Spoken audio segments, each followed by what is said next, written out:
Indeks pembangunan manusia ya IPM itu untuk provinsi Kalimantan Timur tahun 2023 itu 78,02, tingkat penganggurannya 6,22.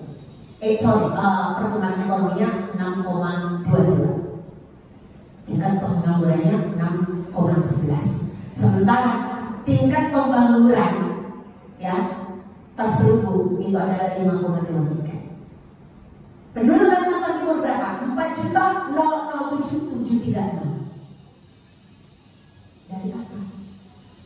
Ketika ada laporan penyelenggaraan pemerintahan daerah tahun 2023, memang Provinsi Kalimantan Timur punya yang namanya pendapatan per kapita 215,76 juta. Kalau ini kita konversikan per bulannya, maka rata-rata penduduk Kalimantan Timur yang dari 4.007.736 itu adalah 18 juta. Hello, kalau penduduk Kalimantan Timur seluruhnya rata-rata 18 juta, sejahtera ya kita ya. Tapi nyatanya ada yang masih 500.000 loh sebulan, ada yang masih 300.000 loh sebulan. Artinya apa? Artinya indeks gini kita ketimpangan pendapatan kita itu masih di 0,32.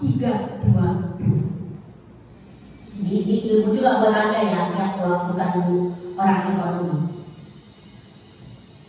Indeks gini itu adalah ketimpangan pendapatan di Kalimantan Timur tahun 2023 itu 0,322. Sama ketika penelitian saya di 2020 sampai 2021 itu sekitar 0,3 juga ketimpangan pendapatannya.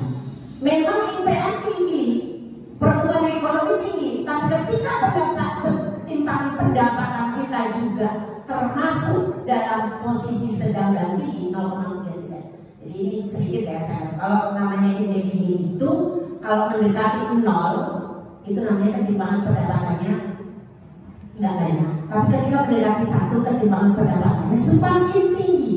0,33 itu agak lumayan pada posisi sedang di kita.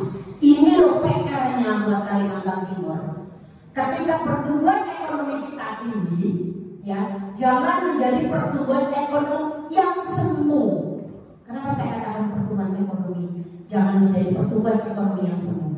Ketika pertumbuhan ekonomi kita tinggi dengan 6,22, maka itu juga harus dilandasi dengan apa? Dengan peningkatan penyerapan tenaga kerja. Kalau penyerapan pertumbuhan ekonomi kita tinggi kemudian tidak dibarengi dengan penyerapan tenaga kerja, lalu piye?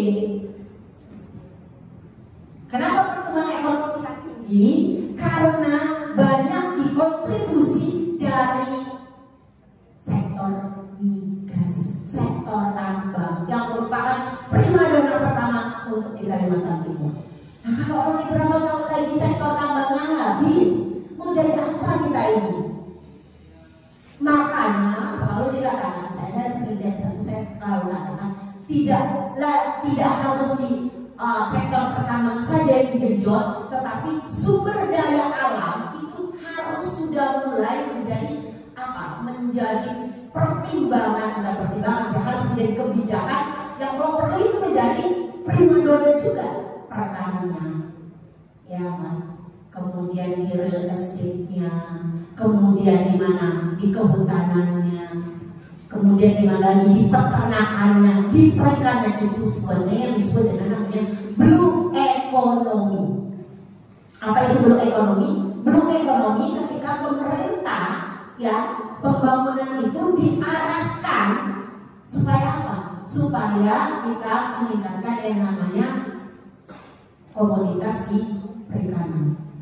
Di Kalimantan Timur itu kaya loh blue ekonominya. Nah ini penting digarap, penting didorong.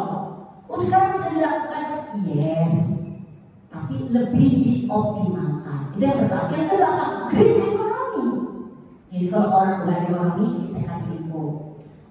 Green economy apa? Green economy itu adalah ketika pembangunan itu untuk yang dapat diperbarui dengan apa? Dengan melihat atau memperhatikan kebijakan-kebijakan tentang lingkungan hidup. Tidak main asal nebak, tapi nanti kok lingkungan hidupnya rusak. IKN dibangun juga memperhatikan lingkungan hidup.